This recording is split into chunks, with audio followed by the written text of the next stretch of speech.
السلام لك يا مريم يا يمام جليلة تصيح لنا بسر معظم صوتها مبهج وفريح. السلام لك يا كرمك عنقدها قد أثمر رأس ينبوع الحكمة وفهم علي معظم. السلام للإناء المستور قبل كون العالمين المحتوي نور من نور في حضن الآب كل حين. السلام لك يا كنز خفي عامل كل الأسرار وبك المواعيد في لسائر الآباء الأبرار. السلام لك يا مظلة أب الآباء إبراهيم حكمة خفية وظهرت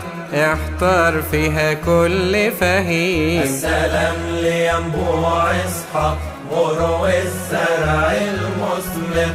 السلام لفجر مشرق أشرق في عالم مطفئ. السلام لتهليل يعقوب وصل كل البركات وراحة للشعوب وبها زلت اللعنات. السلام لحقل مشهور وفي وسطه الجوهر وجدوا يوسف مبرور ويفوق كنزا أبهر. يا حقلا نقيا مبرور وفي وسط خالق لا يرى سيار المشجوب مبرور له العظمة والقدرة. السلام لسفينة نوح والنجم البدرية إشراقة فجر يلوح نور لكل البرية. يا حقلا غير مفلح من ذاته بغير تفليح سقه سر مفلح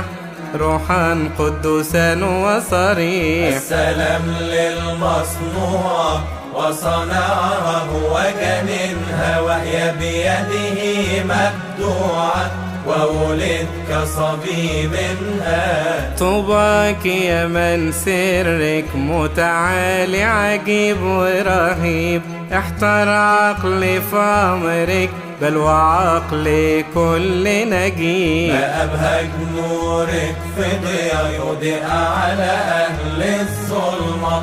عبدك إبليس أغوى صيروا من أهل النقمة. فيا ويلي ويا أسفه فات العمر ولا أدرى أجار الكرم أجره وأنا خالي من الأجرة. عبر الشتاء واصف ولم أرى